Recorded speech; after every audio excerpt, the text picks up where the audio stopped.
İyi akşamlar sevgili seyirciler. Bugün 14 Ekim 2021 Perşembe. Yeni bir Şimdiki Zaman programına başlıyoruz. Bu hafta, geçen hafta Kek Yaşar biraz rahatsızdı. Onun için programımızı yapamadık. Fakat daha sonra Kek Yaşar ayrı bir kendi programını yaptı. Demek ki ben dedim ki çiçek gibi olmuş, cıva gibi. Hemen kendisini toparlamış. Kek Yaşar geçmiş olsun. Sağ ol, çok sağ ol. Bazen böyle rahatsız oluyoruz, aksıyor, özür dileriz. Yani en son ana kadar da direnmeye çalışıyoruz programı yapmak için ama bazen olmuyor. Evet. Yine de şükür etmek gerekir derler şeyler. Bunun yaşlarımızla alakası var mı Kek Tabii Yaşar? tabii yaşlarda da var. Bir de geçen yıl bu zamanlar çok daha kötüydü. Yani hatırlarsan Evet, evet. hepimizin durumu çok daha kötüydü.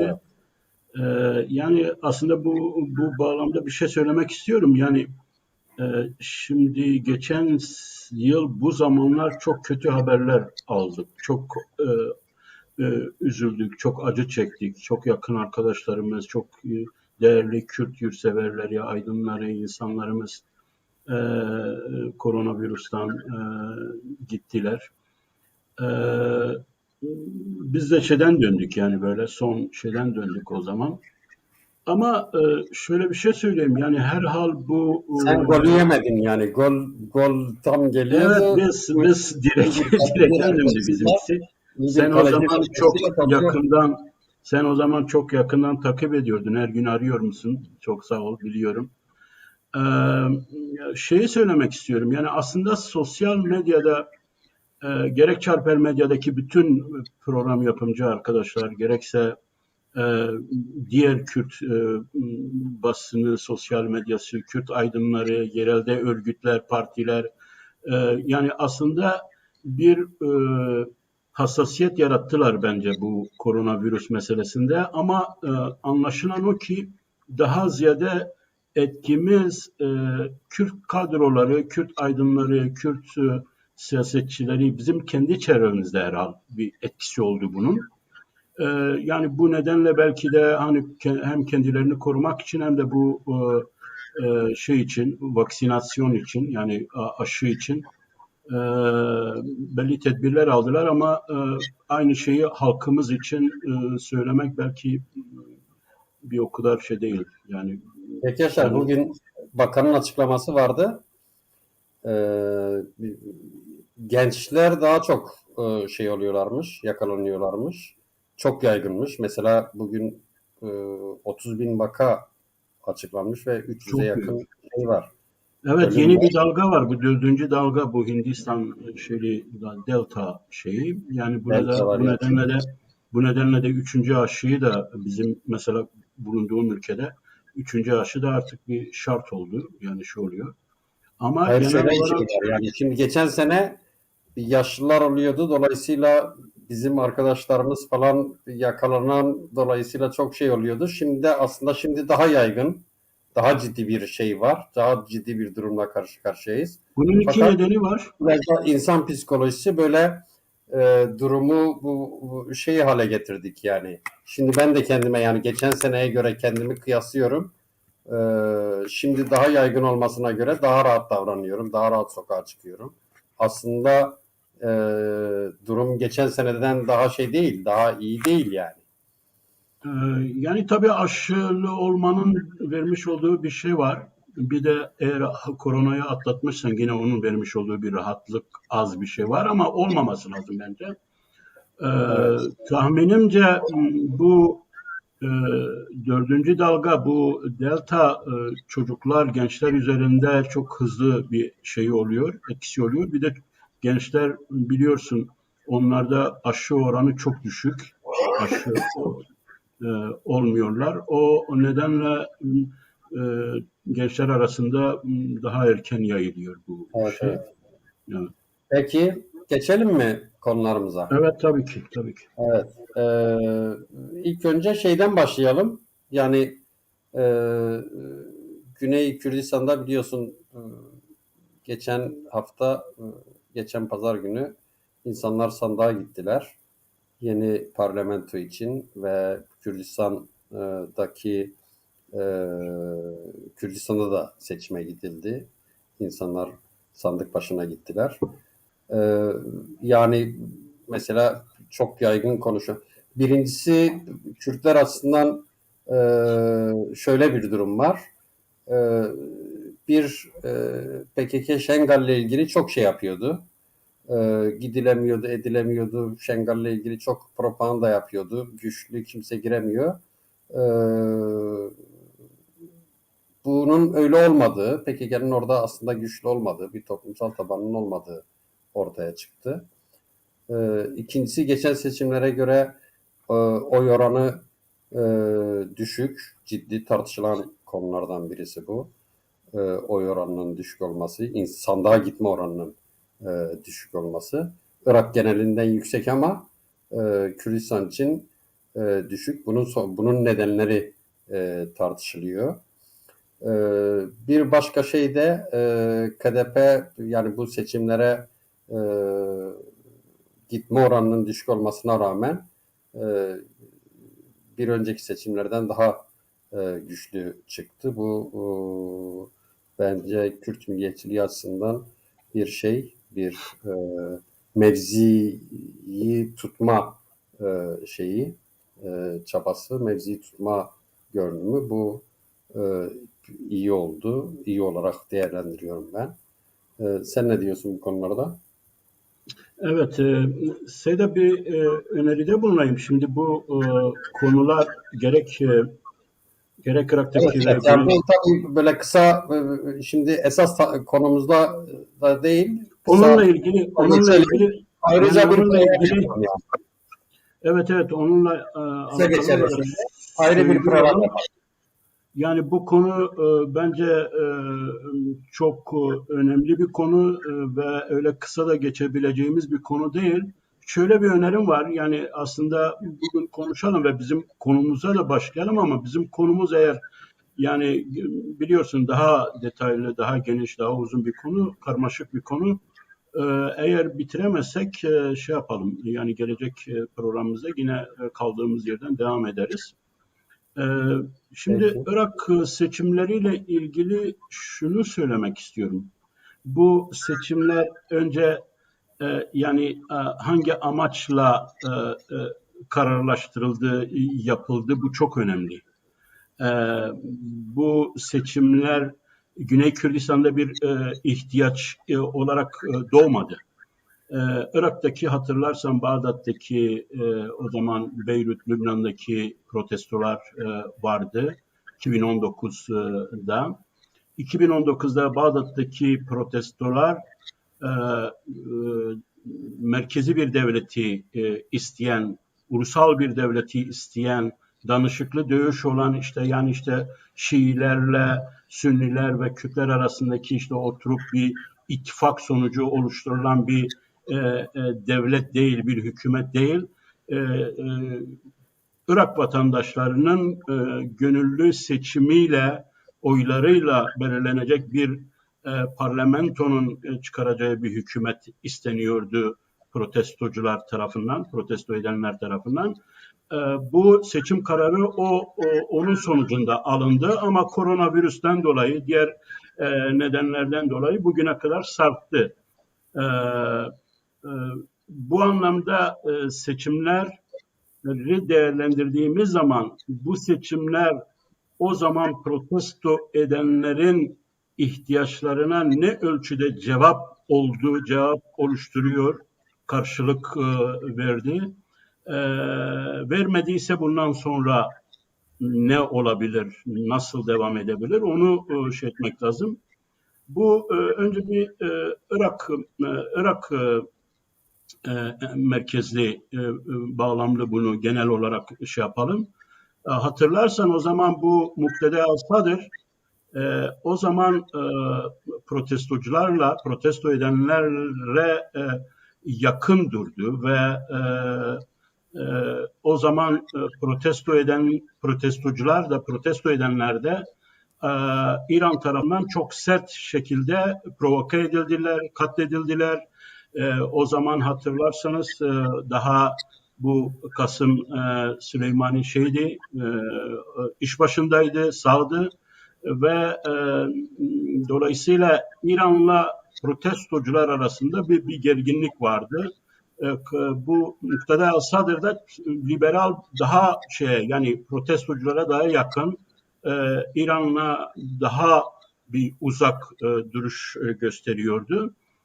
Şimdi Irak seçimlerinde en yüksek oyu alan, olan Muqtada el-Sadr hareketidir. Bu önemli yeni bir durumdur. Bu önce yani acaba protesto edenler amaçlarına ulaştılar mı, ulaşmadılar mı? Bundan sonra analiz edilebilir ama Irak genel seçimlerinin vermiş olduğu temel bir mesaj var. Yani İran'dan uzak duracak bir hükümeti isteyen bir parlamento çıktı ortaya. Ama biliyorsunuz Sadır aynı zamanda şeyle ilgili de yabancı güçler işlerimize karışmasınlar, ülkeyi terk etsinler de diyen birisi. Biraz daha Irak merkezli bakan birisi. Irak milliyetçisi belki diyebileceğimiz. Evet. Yani aslında Aynı Muqtada zamanda el-Sadr Kürtlerle de arası iyi yani. Kürtlere de sıcak mesaj veren birisi. Muqtada el-Sadr'ın tabii ki bugün Batı birkaç Amerika şeyine de baktım. Yani yani güvenilir biri midir? Çünkü geçirmiş olduğu değişim çok hızlı böyle değişimler. Hatta hatırlarsan Amerika operasyonu sırasında yani Amerika şeyine karşı direnen hatta savaşmayı yapan bir güçtü o zaman. İran'la da ilişkileri çok değil yani çok stabil yani dengeli bir ilişki değil ama genel eğilim yani bir değişim geçirdiği, önemli bir değişim geçirdiği bugün itibariyle yani Irak'ın bağımsız ne İran'a bağlı ne de Amerika'ya bağlı yani onların egemenliği altında olan bir iktidar istemiyor. Bu biraz daha bağımsız bir iktidar istiyor.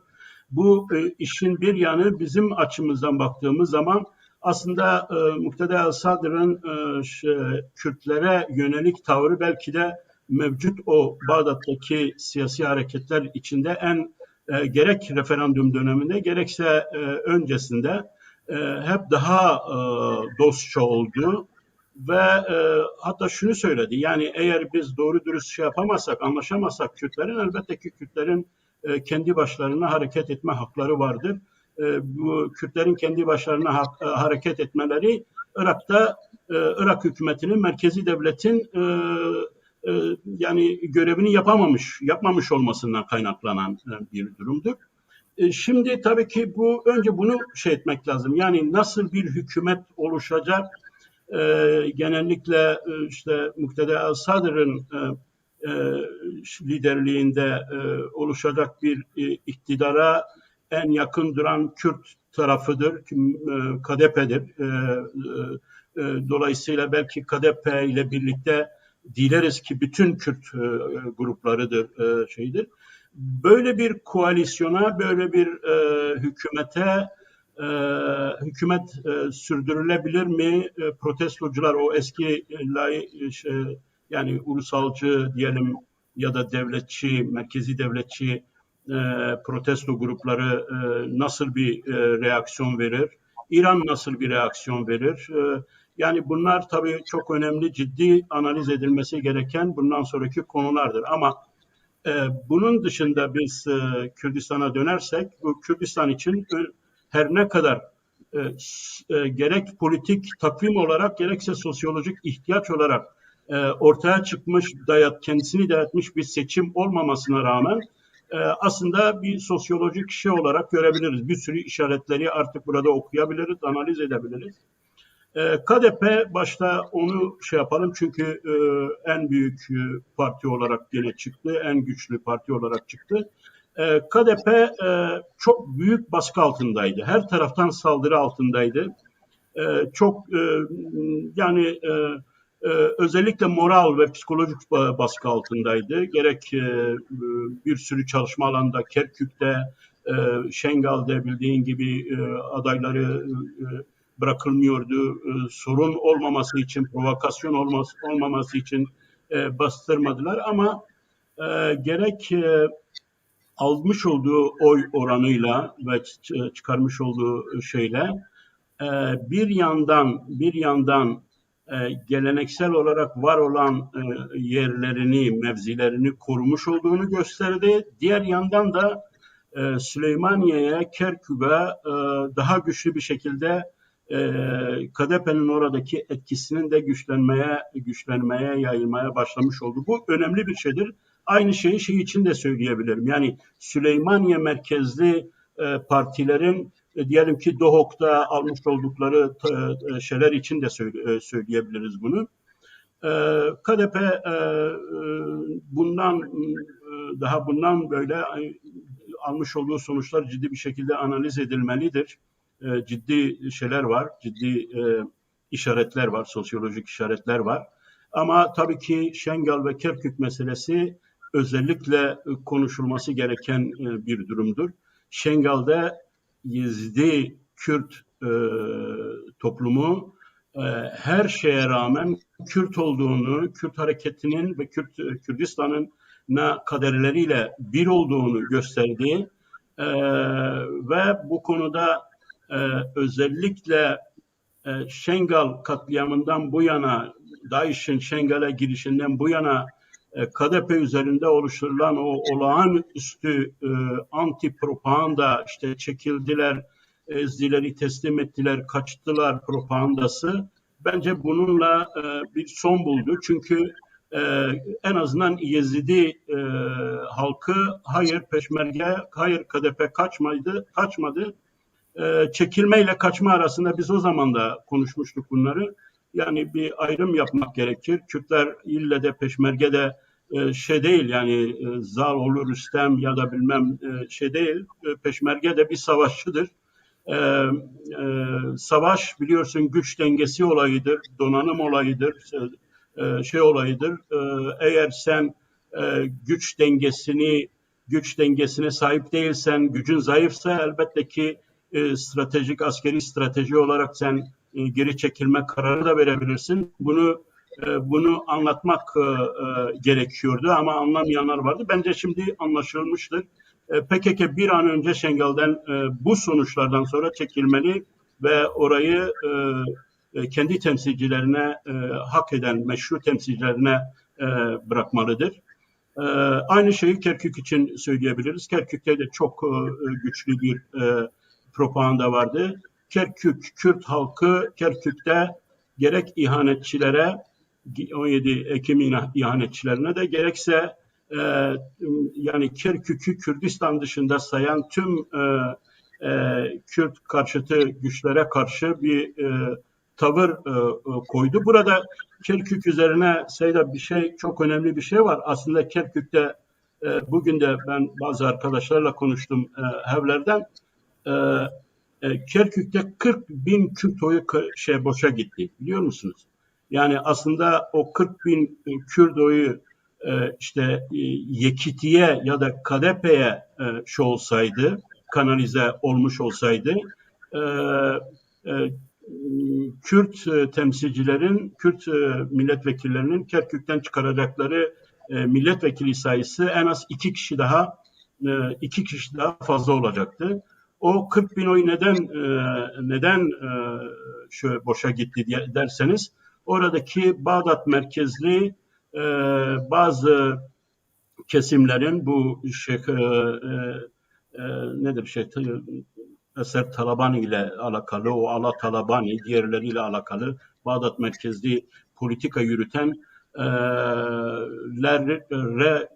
Kürtler 40.000 oy verdi orada 3-4 bağımsız adaya. Onlar da ya da Goran adaylarına, onlar da bildiğiniz gibi çıkamadılar, yani kazanamadılar ve dolayısıyla 40.000 Kürt oyunu da orada hesapta tutmak gerektiğine inanıyorum. Burada bir önemli nokta da yani verilen bu seçimlerin vermiş olduğu önemli bir mesaj da Bağdat merkezli, Bağdat bizim çözüm yerimizdir. Bağdat olmazsa biz ekonomimizi düzeltemeyiz, maaşımızı alamayız, işleri düzeltemeyiz. Yani bizim bizim kurtuluşumuz merkezi Bağdat devletindedir. Yönlü söylemle seçim propagandası yapanlar kaybettiler. Yani burada iki şeyi söylemek istiyorum Kürdistan'ın bağımsızlık referandumuyla bağlantılı olarak. Yani Kürt halkı hala bağımsızlık referandumu iradesine bağlıdır ve onu devam ettirdiğine ilişkin iki büyük argüman gösterebilirim. Bunlardan birincisi gerçekten Bağdat merkezli seçim propagandası yapanlara itibar göstermemiştir Kürt halkı. İkincisi ise burada tartışılan konu senin de bahsetmiş olduğun gibi neden seçime katılım bu kadar düşük oldu meselesi. Bence Kürt halkı referanduma göstermiş olduğu katılım oranıyla Bağdat yani Irak parlamentosu için seçimler için göstermiş olduğu tavır arasında bir kıyaslama yaparsanız, bir değerlendirme yaparsanız bu da gene Irak parlamentosuna Kürt seçmenin pek o kadar önem vermediğini, tabii bundan zarar eden en büyük zarar edenin KDP olduğunu düşünüyorum. Çünkü KDP zaten kazanacaktır. KDP zaten tradisyonel olarak kazanır. En çok partidir. Diğerleri de bu yönde propagandalar yaptılar. Bu tür şeyler aslında ya ben gitmesem de zaten KDP'nin milletvekili kazanır gibi bir şey yaratıyor. Genellikle böyle bir durum Yani yaratıyor. bunda şeyin etkileri yok diyorsun. Yani şimdi diyelim ki son birkaç yıldır işte bu maaşların ödenmesi, pandemi döneminin yarattığı sorunlar, e, bunların Seyda bence bunun etkisi yoktur yani ya da varsa çok azdır. Neden? Çünkü yani Kürdistan'daki seçimde e, e, olumsuz oyları, tepki oylarını toplayacak parti var. Yani bu yeni jenerasyon, yeni kuşak, yeni nesil hareketi tamamen çok güçlü bir şekilde 4-5 televizyonuyla, basınıyla çok güçlü bir şekilde sözünü ettiğin olumsuz tepki oylarını toplamak için çok önemli bir şeye sahipti, çekim merkezine sahipti. Yani aslında bu durumda olanlar işte gidip o harekete oy verebilirlerdi. Tamam yani eğer yani tepki oyuysa burada bu tepki oylarının meselesini de çok ciddi şey etmek lazım. Yani düşünün e, KDP hareketi yaklaşık 20-25 yıldır iktidar olan yani hükümeti idare eden, devlet başkanlığını idare eden, Güney Kürdistan'ın sorumluluğunu herkesin onda gördüğü bir parti. Genellikle böyle partiler dünyanın neresinde olursa olsun iktidarda oldukları için iktidarın şeylerini çekerler. Yani negatiflerini çekerler. Yani orada sürekli olarak negatif oy tepki oluşur. Kredi şey olur. Yani yıpranır idare eden parti hele ekonomik durum çok zayıfsa bir ülkenin ya da müesseseleri çok güçlü bir şekilde oturmamışsa, istikrara sahip değilse, belli bir geleneğe sahip değilse çok büyük bir şekilde yıpranır. Buna rağmen KDP'nin almış olduğu bu oy KDP'nin aslında yönetirken aynı zamanda e, güven toplamaya devam etmesi bence gerek Kürt ulusunun yurtsever, milliyetçi duygularının, değerlerini gerekse burada dediğimiz gibi Kürdistan bağımsızlık referandumunun ruhuna bağlı olmanın, onu temsil eden partiye hala güven duymasının bir işareti olarak okunmalıdır. Burada tabii şunu da söyleyerek şey yapalım, iki hareket içinde konuşmak gerekir aslında, hatta üç hareket için.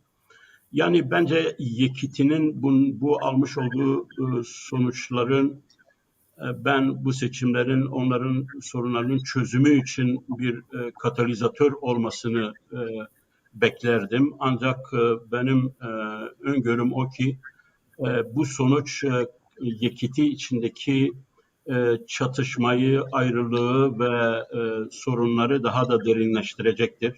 Birbirlerini suçlayacaklar. Bence üç ayrı taraf oluşacak. Bu bildiği gibi Pavel Talabani tarafı, Kubat tarafı, diğeri de amcaoğullarının tarafı ve üçüncü kesim de yani Yekiti'nin geleneksel bildiğimiz siyasetçileri, yani aslında her iki tarafın da bu işte suçlu olduklarını, sebep olduklarını biliyorlar ama şimdiye kadar kendileriyle onlar arasına bir mesafe koyamıyorlar. Bence bundan sonra Yekiti'nin eğer istikbalini düşünüyorlarsa üçüncü bir korektif güç olarak ya bunların uzlaşmalarını ya da ne bileyim gerekirse birbirlerinden ayrılmasını şey etmelidirler. Burada Goran Yekiti ile yapmış olduğu işbirliği ne Goran'a ne de Yekiti'ye yaradı. Onlar birbirlerinin sorunlarını çözmek için aslında bu işbirliğini gerçekleştirmişler ve büyük bir umut vardı orada, bir bekleyiş vardı bu işbirliğinden. Bence o işbirliği iki harekete de yaramadı. Goran'ın bundan sonraki varlığı artık tartışma konusudur. Bence ben aslında Goran'ın böyle olmasını istemem. Bütün şeyle söylüyorum. Çünkü Goran Kürt siyasal sisteminin çok sorunlu olduğu bir dönemde bazı pozitif roller oynadı siyasal dengenin sağlanması için. Çünkü bildiğin gibi partiyle yani KDP ile Yekiti'nin kurmuş olduğu ittifak da şey yaratıyordu. Yani olumsuz tepkiler yaratıyordu. Ben 2005 yılında Güney Kürdistan'da bulunduğum zaman yani çok ciddi bir şekilde bir siyasal İslamizm riski tehlikesi vardı. O zaman Goran'ın bu şeye göre yani bu hükümete karşı ya da bu koalisyona alternatif olarak ortaya çıkması bir korektif rolü oynadı. Yani biliyorsun demokrasiler, politik sistemler iktidar ve muhalefet dengeleriyle ayakta durabilecek sistemlerdir. Eğer bu bir güçlü bir monopol bir hareketin ya da hegemonik bir hareketin alternatifi olmadığı zaman dengesizlik oluşur. Şimdi çok şey konusudur. Yani nasıl diyeyim? Yani merak konusudur. Bu yeni nesil hareketin, Nuveynu hareketinin Yeni neslin çıkışı da biraz Goran'ın ilk çıkışına benzemiyor mu? Yani biraz onu andırıyor değil mi? çok farklıdır. Farklılık var. Şöyle, yani ben bu tabii ki şunu söyleyelim. Yani bu Nuveynu yani yeni nesil daha 2018 seçimlerinde girmişti ve hemen hemen bu kadar gene o şey almıştı. Yani Kürdistan parlamentosu için Kürdistan parlamentosu için 8 milletvekili çıkarmıştı. Irak parlamentosu için 4 milletvekili çıkarmıştı. Şimdi 9 milletvekili çıkarmış. Şimdi bu gerçekten bu gençler, yani bu Kürdistan'daki gençler ama bunun liberal tabii ki yanları var, medyayı çok doğru bir şekilde kullanma yanları var ve bu senin bahsini ettiğin bu tepki oylarını, yani hükümete tepki içinde olanlara, sosyal olarak zayıf olanlara bir önemli bir yaklaşımları var. Ancak bu hareketin 2017 bağımsızlık referandumu sonrası ortaya çıkmasını unutmamamız lazım. Yani bu hareket gerek komşu devletlerin, Kürt düşmanı komşu devletlerin, gerekse Batı ve Avrupa'dan Güney Kürdistan referandumunun ertelenmesini isteyen o jeopolitik atmosferde bir oradan istifade ederek ortaya çıktı bu hareket ve şimdi değil, yani zamanı şimdi değil sloganıyla çıktı ve referanduma karşı belki de açık ilk defa ortaya çıkan Kürt hareketi o oldu.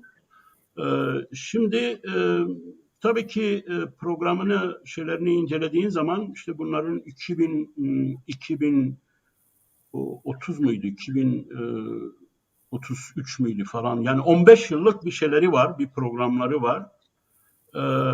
Kürdistan'da güçlü medyaları var, yani şeyleri var ve bu sosyal medyada var olan gençlikle doğrudan ilişkileri var ama aynı zamanda aile ticaretiyle siyaset orada da bir sorun.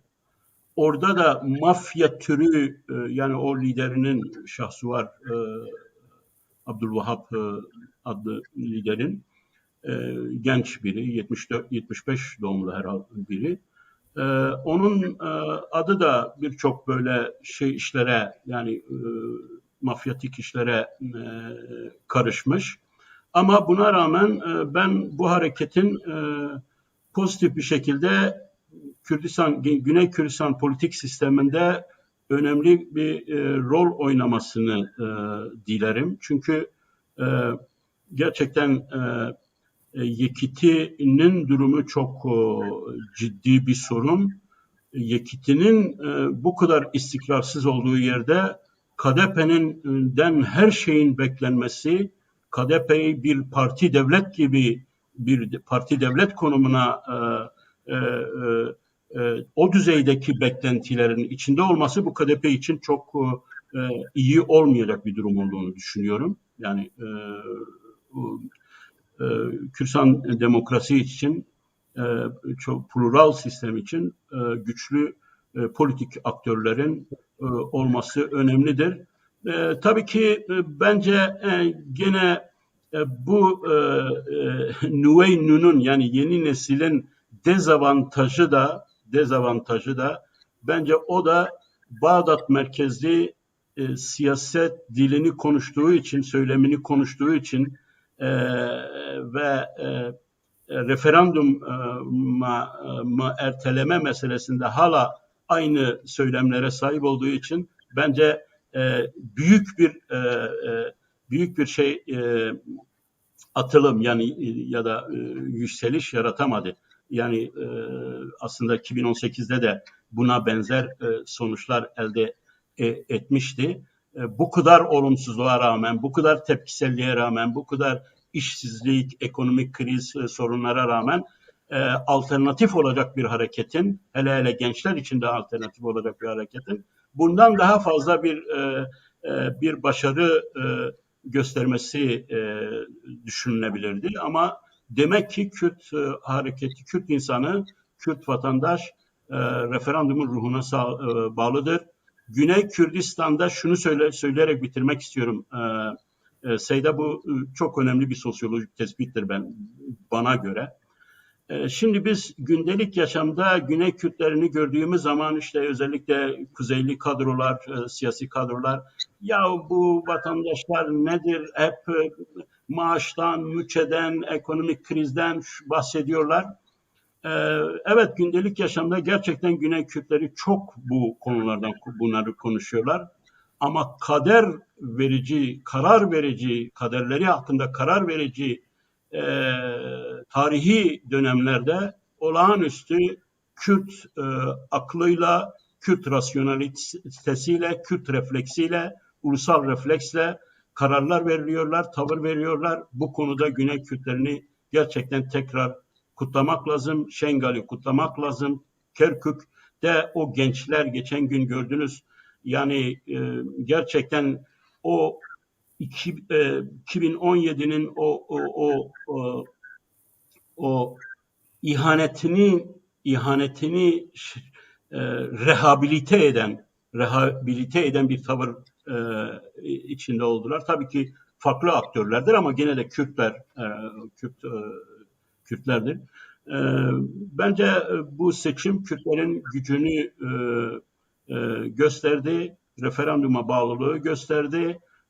Dilerim ki Bağdat'ta bütün Kürtler seçim kampanyası döneminde kullanmış oldukları birbirlerine karşı kullanmış oldukları kırıcı nefret söylemini bir yana bırakır. Orada aynı ulusal refleksle, aynı ulusal akılla hareket edip KDP'nin güçlü bir şekilde oluşacak koalisyonda güçlü bir iktidar, eşit haklı iktidar olmasını sağlamaktır.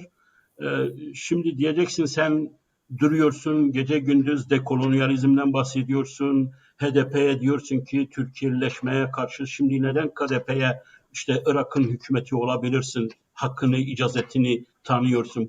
Bu çifte standart değil midir? Hayır, değildir.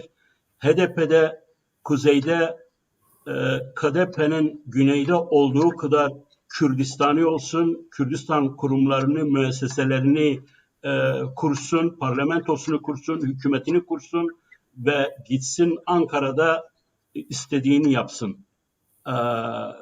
Bu bizim için bir önemli bir mevzidir, önemli bir durumdur. hatta şöyle beklentiler vardı. Yani eğer KDP gerçekten Irak'ın genelinde en çok oyu alan parti olarak çıksaydı ne olacaktı? O zaman hükümeti kurma görevi belki de yani KDP'ye verilmiş olacaktı. Evet Sege. Burada tabii yani bu seçimlerde yani Kuzey Kürtlerinin unutmaması gereken en önemli şeylerden birisi Güney Kürdistan'da Kürt hareketleri birbirleri arasında yarışıyorlar yani. Kuzey Kürdistan'da AKP'si var, CHP'si var. Değil mi? Aynen. CHP yeniden yani şeyde Kuzey Kürdistan'da böyle bir eğilim geliştiren HDP'nin de buna çanak tutmasıyla tabii bir şeye dönüşüyor. Halbuki Güney'de öyle bir şey yok. Kürtlerle yarışıyorlar. Mesela Orada bu yeni nesil üzerine böyle bayağı spekülasyonlar var ya işte hani Bağdat ya İran mı ya diğerleri mi yani onların aslında prensiplerini iyi incelemek lazım. Kürdistanilik konusunda hiçbir şeyleri yoktur. Yani hiçbir kaygıları şeyi yoktur ve Bağdat'ın Kürdistan'ın iç işlerine karışma hakkı olmadığını, diğer devletlerin hakkı olmadığını yani böyle bir ilke şeyindedir. Bu bile yani en çok eleştirilen liberal yani sanki hiç milliyetçi yanı olmayan bir hareket bile bu konuda son derece katı prensipe sahip yani bu Kürdistanilik konusunda. İkincisi unutmamamız gerekir. Bu seçimlerde ciddi oranda kadın milletvekili çıkardı bölge değil mi? Evet. Kürdistan'da ciddi oranda kadın milletvekili çıktı. KDP'nin güçlü olması, güçlü bir şekilde şey olması. Yani bence KDP o siyasi manevraya sahip aslında. Yani her zaman güçlü olduğu halde YNK ile eşit ilişki kurmaya çalıştı. Yani Kürdistan'ı bakarak, ortak davranma adına bakarak gene şeyde Bağdat'ta sanıyorum o ortaklığın yolunu açacak. O ortak davranmanın yani Kürt hareketi içerisinde ortak davranmanın yolunu açacak ve mesela KDP diyelim ki 140. maddeyi tartışmalı bölgeleri daha güçlü bir şekilde yani Kürt hareketi daha güçlü bir şekilde Bağdat'ta dile getirme şansını da yakaladı. Böyle güçlü olması aynı zamanda Çok her güzel, zaman çok güzel bir konuya da değindin. Yani unutmuş olduğum bir konuya. Aslında çok güzel bir konuya. Yani Kürdistani partiler şansı arttı Kürt Bağdat'ta ne hareketinin. yapabilir? Hı hı. Bağdat'ta ne yapabilir? Yani gündemleri ne olabilir dediğin zaman işte El Sadr'la kuracakları işbirliğinin hükümetin birinci gündem maddesi 140. madde şey olabilir. Çünkü Muqtada El Sadr da bu konuya sıcak bakan biridir. Yani Evet. 140. maddenin uygulanmamasını. Aslında biraz önce dedim ya yani altına Bağdat'taki iktidarları eleştirdiği zaman, hükümetleri eleştirdiği zaman aslında biz suçluyuz. Biz Kürtlere 140. maddeyi realize etmek için imkan tanımadık diyen kişidir Muqtada El Sadr. Bu bir fırsattır. Kürt partileri yani hükümet yoluyla demokratik bir şekilde, barışçıl bir şekilde 140. maddeyi uygulayarak Kürdistan'ın dışında kalan Kürt bölgelerini e, demokratik bir şekilde referandum yoluyla Kürdistan'a katmaları için bir fırsattır bence. Evet. Yani bu hükümetin bir görevi olabilir yani Kürt yani hükümetteki Kürt partilerinin bir siyaset gündemi Yani olabilir. bence bütçe sorunları da eskisine göre yani şimdi her aslında yani Irak'ın yeni parlamenter hayatında e, her dönemde Kürtlersiz siyasi adım atmak yani parlamentoda şey yapmak biraz zordu. Ama bu defa daha zor olacak. Tabii Yani ki. her Tabii. zamankinden daha zor olacak. Kürtlerin eli daha güçlü. Dolayısıyla bu bütçe meselesidir, ekonomik meselelerdir. Böyle şeylerde de Kürtler elleri daha sağlam, daha güçlü politikalar üretebilecekler ve kendilerini dayatabilecekler. Bu bu da ciddi bir avantaj. Yani Kürt hareketinin kazanımlarına baktığımızda bu da ciddi bir kazanım olarak önümüzde Evet. duruyor. Evet. Peki eklemek istediğim başka bir şey yoksa Ya eklemek istediğimiz çok şeyler var ama biz 42-43 dakikamızı geçirdik bu konuyla. evet, uzun oldu biraz değil mi? Yani nasıl ben de fark etmedim yani doğrusu. Sen biraz uzatıyorsun. Ee, Ya geç. çok uzatıyoruz.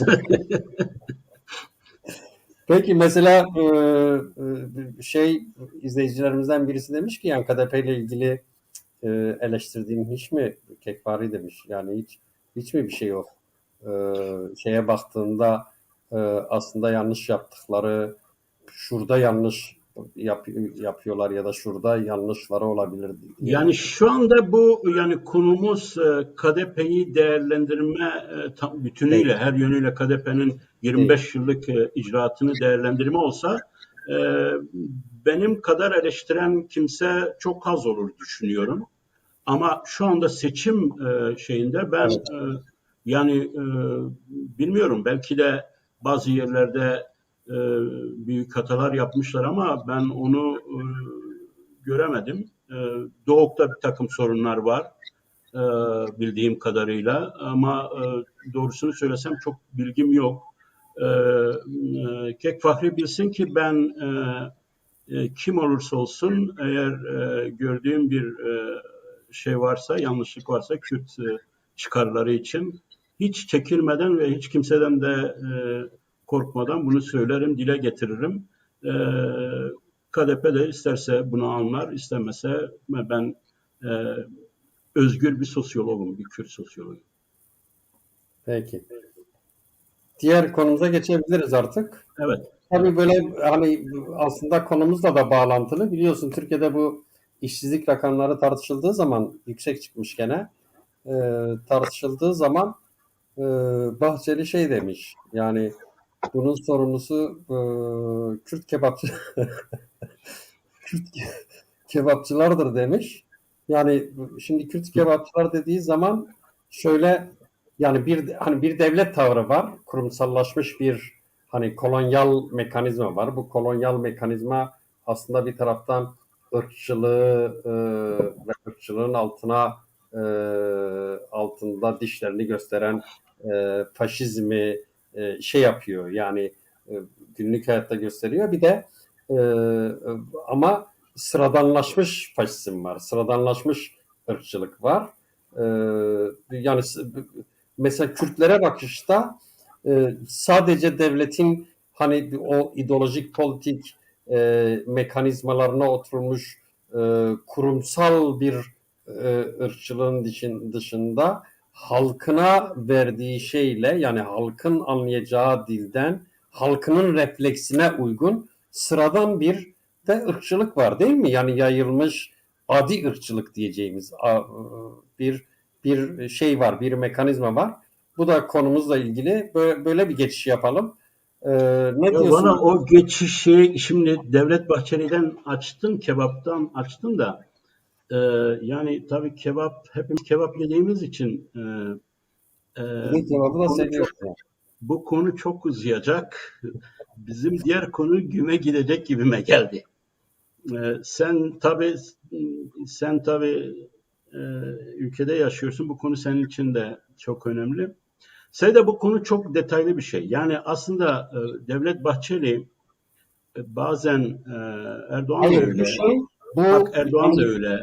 bu kebapçılık meselesi Türklerde aslında böyle dediği zaman, mesela diyelim ki başka bir örnek. Mesela Kürtler elektrik çalıyor. Anlatabildim mi? Ya Evet. da Kürtler hırsızdır. Hırsızdırlar yani. Şimdi ırkçılık hani yani devletin o kurumsal mekanizmasının dışında şey bir şekilde sıradanlaştırılmış, e, yani insanların zihninde, günlük davranışlarında sıradanlaştırılmış ve bu dil, yani bu kebapçılar dili aslında bu sıradanlaştırmayı, yani ırkçılığın sıradanlaştırılmasını çok güzel ifade ediyor. Yani bir aslında rıza üretmiş bir durum mu Çok acaba? güzel, çok güzel söyledin. Çok güzel söyledin. Yani aslında bu konu hiç böyle ironiyle geçiştirilecek bir konu değil, küçük bir konu değil.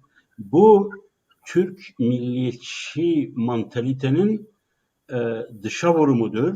E, Bu adamlar artık yaşlandılar, kendilerini kontrol altına alamıyorlar ve dolayısıyla çok böyle dışa vuran gaflar yapıyorlar, kendilerine göre gaflar ama bilinçli kendi içlerinde bu rahatça konuşulabilen, rahatça söylenebilen şeylerdir. Ben aslında şeyi bekliyordum ve tam umduğum yani bu konuyu konuştuğu zaman dile getirdiği zaman yani acaba bunu şimdi nasıl yorumlayacaklar MHP tarafı onu çok merak ediyordum. Yani acaba benim düşündüğüm, tahmin ettiğim bağlamla mı ilgilidir bu konuştuğu? Ve gerçekten hani o özür dileme mahiyetinde MHP tarafından dile getirilen konu tamamen konunun Kürtlerle alakalı olduğunu, kolonyalist, sömürgeci, ırkçı bir tavır olduğunu dışa vurdu. Yani o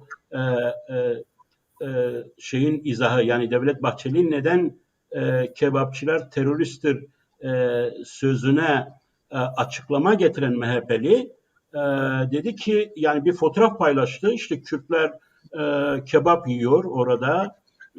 İşte HDP'liler, diğer Kürt resimleri vardı. Ve işte aslında yani bir yandan bu işsizliği, ekonomik krizi olan insanlar bunlara destek veriyor ama bunlara bakın bunlar kebap yiyor anlamına yorumlamaya çalıştılar. Yani bu anlamda sözde kullanmıştır. Bence burada lahmacuncular şey etmeli, yani Bahçeli'ye tepki göstermeli. E, Diğerleri yani güveççiler, çiğ köfteciler, ne bileyim bütün yemek kültürünü üreten bugün o aşçılar, e, e, giyim kuşam sektöründe olanlar, bence herkes yarın Türk milliyetçiliğinin bu şizofrenik paranoyak yapısından paylarını alacaklardır. Yani herkes e, şimdi kolonyalist, ulusalcı, ırkçılık şizofreniktir, paranoyaktır ve problemlidir, paradoksaldır. Neden? Çünkü bir yandan kolonyalist milliyetçilik bütün halkların kültürlerini alıp özümser, kendi tekeline alır, kendisinin sayar. Diğer yandan da milliyetçilik bir Türk özgünlüğü arar. Yani özgün Türk yemeği hangisidir? Özgün Türk giyimi hangisidir?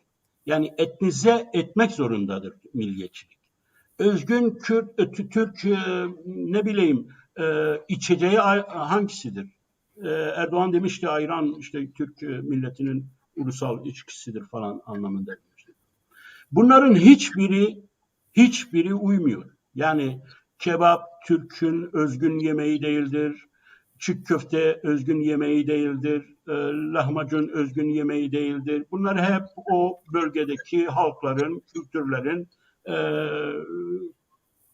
yaratmış olduğu şeylerdir, kültürdür.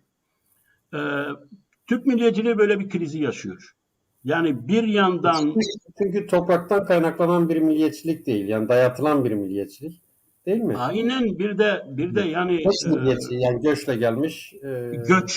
göç çok önemli. İşte göçmen olanın e, da böyle büyük bir medeniyet kültürünü, özgün kültürü aramak işte milliyetçiliğin sakatlığı orada. Evet. Sorun orada. Yani Üretim yani bir sen milliyetçilik. İzmir'de görmüşsündür Oradan da. raflarda bundan birkaç yıl önce Türk Solu dergisi vardı işte. Çağrı yapıyordu Türk ülkücülerine, milliyetçilerine, Türk insanına çağrı yapıyordu. Diyordu lahmacun yemeyin, bu Kürtlerindir, bu bilmem kimindir. Bu kültür bizim değil. Kebap yemeyin, şunu yemeyin, bunu yemeyin. Evet. Yani bu bir yandan. İkincisi şöyle bir şey de var. Yani aslında yemek sektörü, hizmet sektörü büyük oranda sen dedin Kürt kebapçı aslında o Kürt kebapçı dememişti, kebapçı teröristler demişti. Hı hı. Ama yemek sektörü büyük ölçüde Kürtler o sektörde gelişme gösteriyor. Yani şey gösteriyor. Yani kebaptır, lahmacundur, diğeridir, şudur budur. E, Buna karşı bir milliyetçi tepki var. Yani bir Türk milliyetçi tepkisi var. Yani Kürtler bununla yayılıyorlar. Yemek kültürüyle yayılıyorlar. Elbiseleriyle yayılıyorlar. Şununla yayılıyorlar. Müziğiyle yayılıyorlar. Geçen gün Ankara'da işte Kürt düğününe saldırı. Yani baskın olmuş falan. Ne? Yani bakın şikayet edenler yani terörle mücadeleye etmişler. Gerekçe ne? Kürt giysileri var. Yani standarta uymayan giysiler var. Bu Türk milliyetçiliği kültürel olarak kriz içindedir. Aslında İyi Parti geçen programda söylediktim. İyi Parti bu krize sözüm ona cevap bulabilmek için ortaya çıktı. Bence aynı kriz kültürel olarak İyi Parti'de de devam ediyor. Türk milliyetçiliği bu krizi aşabilecek bir düzeyde değil, durumda değil. Paradoksal bir durumdur. Bu şekil zaten aşılamaz. Çünkü Türk milliyetçisi aynı zamanda kolonyalisttir.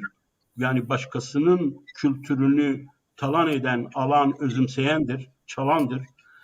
Bu anlamda hem başkasının kültürünü alıyor, özümsüyor hem de kendisinde bir özgünlük arıyor. Yani giyiminde, kuşamında, yemesinde, içmesinde. Bunu bulamadığı için, bu çelişkiyi çözemediği için Türk milliyetçiliği çok büyük e, e, felaketler yaratmanın failidir de. Yani faili olmaya devam edecek. Kebapçılara bugün terörist demesi bence en az bir şeydir. Yarın çok daha tehlikeli yani hedef gösteriyor kebapçılar işte Türk milliyetçilerine, şeylerine. Yani bu konu öyle geçiştirilecek bir şey değil. Yani üzerinde durulması, konuşulması gereken insanların gündelik hayat sorununu etkileyecek bir sorundur. Türk milliyetçiliği Türk milletinin de başına bela olacak. Peki. Yaşar, şöyle bir şey yapalım mı? Şimdi bir saat doldu. Valla bence bugün burada bırakalım. Önümüzdeki Sen hafta ya biz önümüzdeki kaç haftadır bu önemli konuya giremiyoruz. E, önümüzdeki hafta devam edelim. Çünkü ben şey evet olacak, şimdi yarım kalacak. evet sen Bir nasıl saat şey olmuş. yapıyorsan. Evet bir arkadaş Yeşil. demiş ki bak şimdi gördüm yani ben kusura bakmayın yani ben de hakaret şey ettim yani cigercileri unutmuşuz yani dedik. Yani Fahri arkadaştır herhalde. E, Yani evet cigercileri de unutmamak lazım. Onlar da Kürttürler. Ciger yemeği de Kürt yemeğidir. E, Sen Size soralım, soru var mı? Bir soru varsa alalım soruyu. Soru yani olabilir. baktım Olabilir. direkt. Soru yok sanıyorum. Daha çok katkı var. Ee, evet sanıyorum 140. soru. madde 140. madde Irak Anayasası'na göre, Sorulacak. 2005'teki Evet. Anayasası'na göre e, Kürdistan Federasyonu içinde olmayan Kürt bölgelerinin Kürdistan'a katılması mı yoksa merkezi Irak devletine bağlı olarak kalmasını e, belirleyecek referandumun yapılmasını içeren maddedir 140. Evet. madde. Geçici bir maddedir. Eğer Evet o bu gerçekleşirse madde o madde kalkacak anayasadan. bu madde aslında 5 yıl içinde uygulanmalıydı ama Irak hükümetleri bilinçli olarak bu maddenin e, zamanında uygulanmasını engellediler, ertelediler. Sonra da Sanıyorum zaman pek yaşayan uluslararası güçler de pek bastırmadılar bu konuda yani. Mesela Amerikalılar bu anayasanın yapımında çok ciddi katkıları var. Ama bu maddeyle ilgili şimdiye kadar e, Irak hükümetlerine hatırlatmadılar. Demediler yani şu maddeyi bir an önce çıkarın. E, hem anayasanız daha sağlıklı olur hem ilişkileriniz daha sağlıklı olur. Oralarda referanduma gidin. Değil mi? Amerikalılar da çok öyle şey Göksay'da yapmadılar bu konuda. Göksay'da geçen programda bunun üzerine aslında durduk. Yani 140. madde sadece tabii ki Kerkük değil başka bölgelerde de ama Evet, Yalova'da özellikle Kerkük'ün özellikle Kerkük'ün bu 140. maddeye tabi olması yani özellikle bu 140. maddenin uygulanmasını zamanda uygulanmasını bir sorun teşkil etti ve bölge devletlerinin de engel olmasını yarattı. Bu konuda Batılı Amerika'da yani aslında işte sorun olduğu için bölge devletlerinin bunu sorun ettikleri için o da Kürtlere arka çıkmadı, şey yapmadı, destek olmadı. Yani aslında 140. maddenin diyebiliriz. Yani 140. madde sadece Kerkük'ü kapsamıyor ama özellikle tartışmalı Kerkük'ün bölgeleri kapsıyor. evet özellikle Kerkük'ün bu işin içinde olması bu Erkek maddenin oda noktasında. uygulanmasını daha zorlaştırıyor. Evet. Peki. Başka soru yok sanıyorum. Sevgili seyirciler, bugün burada bitirelim. Önümüzdeki hafta konuya umarım geçebiliriz. Kek Yaşar, ne diyorsun? Evet ben de umut ediyorum. Keşke bunu şey yapabilseydik çünkü gündem bizi şey yapıyor. Program yapmaya Evet, evet. başladığımızda bu programda bazı başka şeyler de yapmak istiyorduk. Ben özellikle bazı gündemi analiz eden çeşitli alanlarda uzmanları, siyaset adamlarını, toplumcuları e, çağırıp onlarla da söyleşi yapmak istiyoruz. Ama Evet. e, dilerim Olacak, olacak inşallah. Program bizim Kek inşallah. Yaşar. Evet, Yaparız. evet, evet. Niye yapmayalım? Tabii ki, tabii ki. Evet, evet. İyi akşamlar herkese. Önümüzdeki Benden hafta de iyi görüşmek üzere. akşamlar. Bugün erken Hoşçakalın. bitirdik. Kimseyi sıkmadık dilerim. Umarız, evet. Evet. Hoşçakalın. Gelecek programda buluşmak üzere.